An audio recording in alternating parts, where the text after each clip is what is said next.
بسم اللہ الرحمن الرحیم صلی اللہ علی محمد وعلی آل محمد۔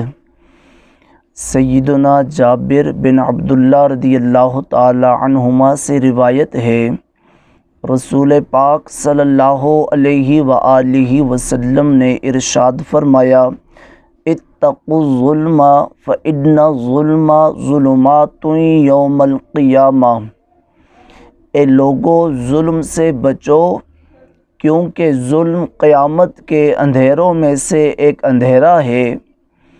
جو بندہ دنیا میں ظلم کا ارتکاب کرتا ہے، مخلوق خدا کے ساتھ ناانصافی کرتا ہے، دنیا میں وہ مخلوق خدا کی محدود زندگی کو خراب کرنے کی کوشش کرتا ہے، تو وہ اللہ رب العزت کی ایسی پکڑ میں آ جاتا ہے کہ قیامت کے دن جہاں اس کو نور کی ضرورت ہوگی، جہاں اس کو روشنی کی ضرورت ہوگی، وہاں اللہ رب العزت کی طرف سے اس کو اندھیروں کے حوالے کر دیا جائے گا۔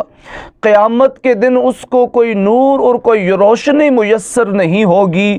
جو دنیا میں لوگوں کی روشنییں چھیننے کی کوشش کرتا ہے، جو دنیا میں لوگوں کی زندگی میں اندھیرا لانے کی کوشش کرتا ہے، قیامت کے دن وہ نور ربانی سے محروم کر دیا جائے گا، اور اللہ تعالیٰ کے ہاں اس کا کوئی بھی سفارشی اور پرسان حال نہیں ہوگا۔ اسی لیے رسول پاک صلی اللہ علیہ وآلہ وسلم نے ارشاد فرمایا کہ اے لوگو، ظلم سے بچو۔ اور پھر اللہ کے نبی نے دوسری نصیحت اپنی امت کو یہ فرمائی کہ اتقوا الشح فإن الشح اہلک من کان قبلکم، کہ اے لوگو، بخیلی سے بچو، اس لیے کہ بخل نے تم سے پہلے سابقہ امتوں کو ہلاک کیا ہے۔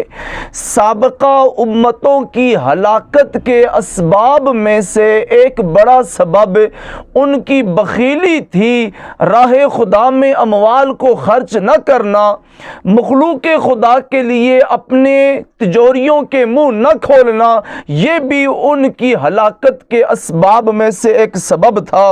اللہ کے نبی نے ارشاد فرمایا، حملہم علی ان سفکوا دماءہم واستحلوا محارمہم، کہ بخل کی وجہ سے ان لوگوں نے دو طرح کے گناہوں کا ارتکاب کیا۔ بخل نے ان کو دو گناہوں پر ابھارا۔ پہلا گناہ انہوں نے بخیلی کی وجہ سے یہ کیا کہ انہوں نے ایک دوسرے کی خون ریزی کی، ایک دوسرے کا قتل عام کیا۔ بخل نے ان کو انسانیت کے قتل پر ابھارا اور انہوں نے لوگوں کو قتل کیا۔ اور دوسرا گناہ انہوں نے بخل کی وجہ سے کون سا کیا؟ اللہ کے نبی فرماتے ہیں وَاسْتَحَلُّوا مَحَارِمَهُمْ، کہ بخل کی وجہ سے اللہ رب العزت کی حرام کردہ اشیاء کو انہوں نے اپنے لیے حلال کر دیا، انہوں نے حلال و حرام کی تمیز کو ختم کر دیا۔ ان کے ہاں بس ایک ہی چیز تھی جس کی ان کے ہاں اہمیت تھی، اور وہ یہ تھی کہ ان کے ہاں صرف اور صرف مال کو جمع کرنا ہی وہ اپنی بقا کا ذریعہ سمجھتے تھے۔ اور اس بخل کی وجہ سے جب انہوں نے اپنے اموال راہ خدا میں خرچ نہ کیے، مخلوق خدا پر خرچ نہ کیے، تو ان طرح کے گناہوں کا ان کو سامنا کرنا پڑا۔ شیخ سعدی رحمہ اللہ تعالی ارشاد فرماتے ہیں، بخیل ار بود زاہد بحر و بر، بہشتی نہ باشد بحکم خبر، کہ بخیل شخص اگرچہ خشکی اور تری کا زاہد ہو، خشکی اور تری پر اس نے سجدے ریزیاں کی ہوں، لیکن اگر وہ بخیل ہے تو حدیث پاک کے حکم کے مطابق وہ سب کچھ تو ہو سکتا ہے لیکن وہ جنتی نہیں ہو سکتا۔ رب کریم ان بری صفات سے، ان صفات قبیحہ سے ہمیں بچنے کی توفیق عطا فرمائے۔ وما علی الا البلاغ المبین۔